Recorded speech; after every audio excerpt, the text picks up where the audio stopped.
Hi there, this is Martin Goulding from Guitar World magazine and welcome to this month's Last Licks column. This month we're going to take a look at 5 bend-in repetition examples.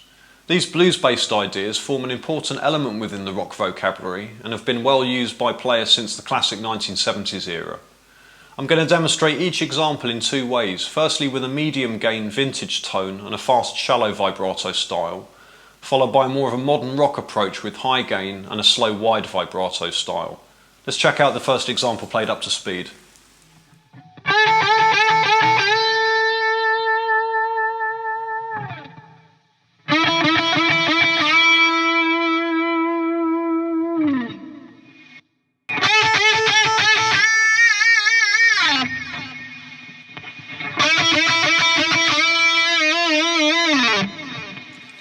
Okay, so we're in position 1 A minor pentatonic scale, and we're going to start by picking the flat 7 up at the 8th fret B string with a downstroke, using the 3rd finger supported by the 2nd with the hand set fairly angled, bending up a tone to the root note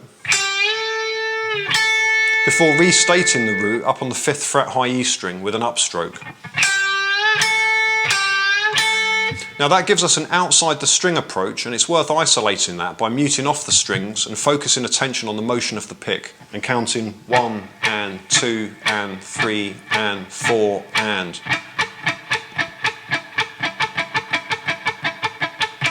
Now in order to catch the fall of the bend as it releases and to keep the example sounding clean, we're going to mute off the B string with the tip of the 1st finger. All other strings are muted back at the bridge by the picking hand palm mute. In bar 2, the exit or finish note is bent up a tone and sustained with vibrato.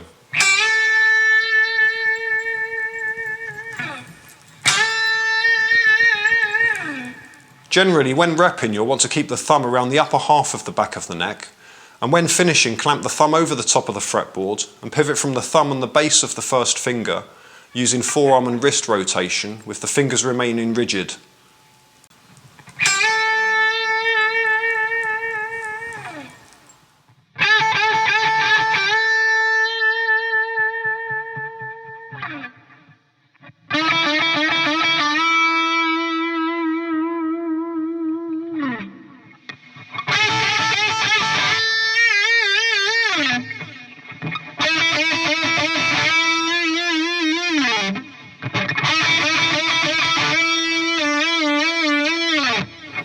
In the 3rd bar we have the same type of example, a set lower, bending the G string 7th fret up a tone, but this time starting on an upstroke, before picking the 5th fret B string on a downstroke, just carefully muting off that G string there with the tip of the index finger to keep things clean.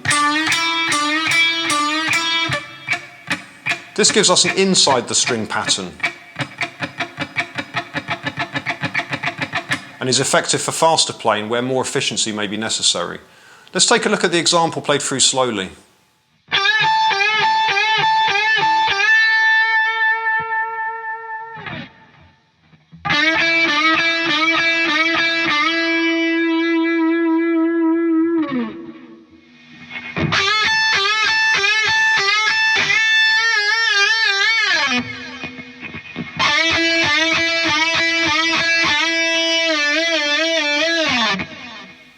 Okay, we're going to move on to example number 2 now, with another generic blues-based repetition pattern in A minor pentatonic, this time based around the triplet time frame. Let's check out the example played up to speed.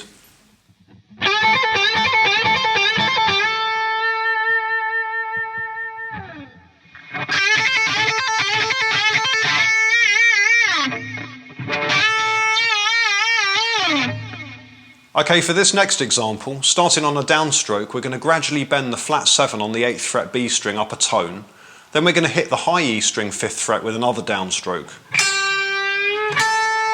followed by an upstroke on the 8th fret high E, which is the flat 3rd, and then pull off back to 5, and then from here on into repetition, down, down, up, down, down, up, down, down, up, down, down, up. Now we can set up a triplet time frame and count it through 1 and 2 and 3 and 4 and 1 and 2 and 3 and 4 and... The picking pattern I'm using is based around the inside the string motion, but it's also very common to see this pattern played with an upstroke on the high E 5th fret and a downstroke pull-off from the 8th fret, and it's also common to see the pattern played leading with an upstroke on the bend. So try all the various options out and see what feels more natural to you. Let's look at the example played through slowly.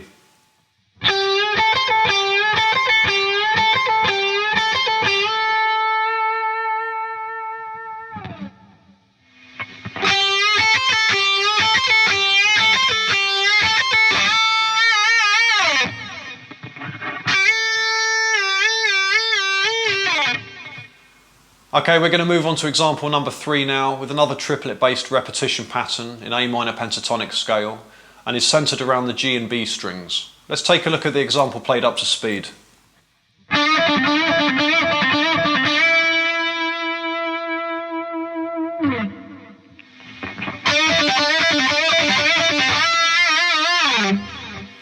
Now this next example has a similar pattern to our previous idea and starts on the G string with a downstroke bend on the 7th fret, leading to another downstroke on the 5th fret B string, before returning to the G string with an upstroke and pull off from the 7th to the 5th fret. Down, down, up, pull off, down, down, up, pull off, down, down, up, pull off, down, up, pull off. Again, this is one of several ways to execute this type of idea, and if you favour more of an outside the string approach, try playing through with an upstroke on the 5th fret B string and a downstroke pull-off from the 7th to 5th fret G string.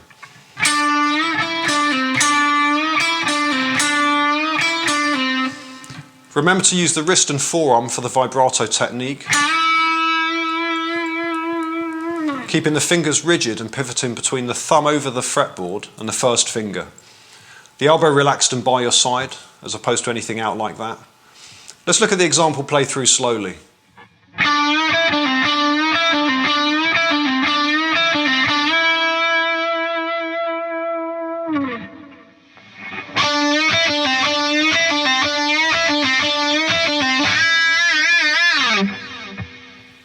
Okay, we're going to move on to example number 4 now, with a 3-string minor pentatonic repetition pattern, which starts on the G string with a bend from the 4th up to the 5th. Let's check out the example played up to speed.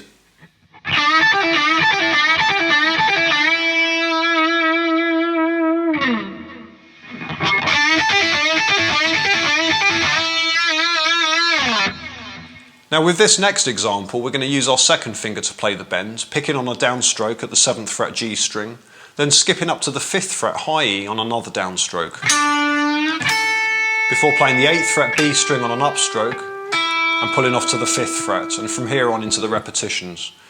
In order to keep the example sounding clean, try to remember to mute the string above with the tip of the first finger.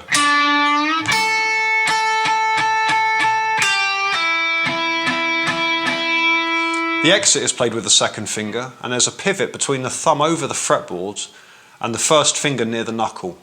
Try to keep your elbow by your side when you execute the bends and the vibrato, and feel the motion coming from a rotation of the forearm and wrist.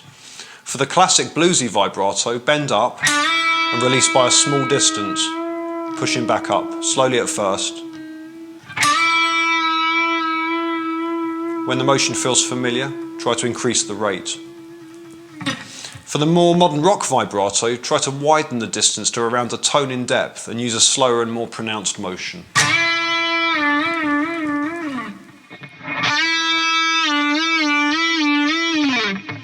Let's look at the example played through slowly.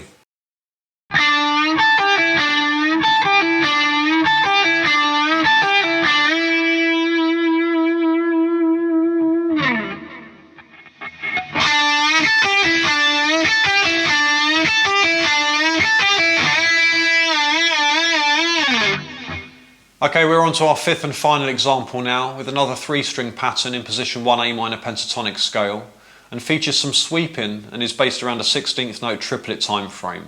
Let's check out the example played up to speed.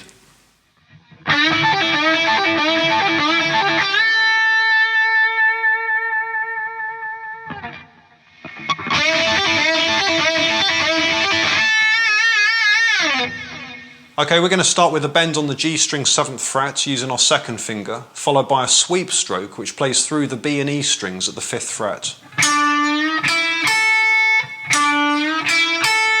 Try to allow the pick to push through the strings in a single motion on that sweep stroke. So you see, if you look at the pick there, as soon as I've played that 5th fret B string, the pick has arrived and snapped straight onto the high E string and is resting there. And then when I want that high E string note to sound, I just push the pick through. So at that level, it's not hitting that high E string from a distance above the string with the pick, like that. It's actually already on.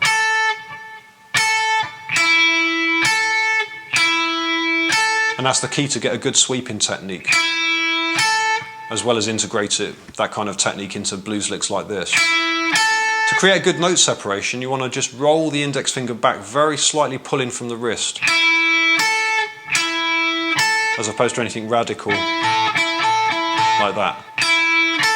That way, the finger is now tilted at a certain angle where the previous string is now muted. So far. Then we're going to hit the B string on an upstroke at the 8th fret and pull off to 5, and from here on into repetition. Down, down, down, up, pull off, down, down, down, up, pull off. Exiting on a bend on the B string at the flat 7 and adding vibrato.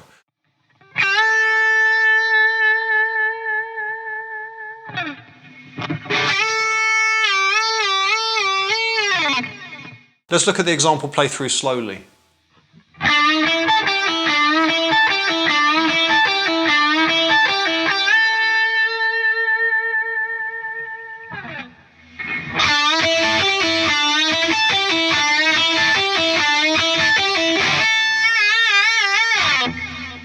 Okay, that's all from me for this month. Thanks a lot for joining me, and I hope that the lesson has provided you with an insight into how to build, practice and develop your bending and repetition ideas. I also hope the lesson's been effective in demonstrating the often dramatic differences that can be created by the use of different styles of vibrato. Join me next month for more Last Licks.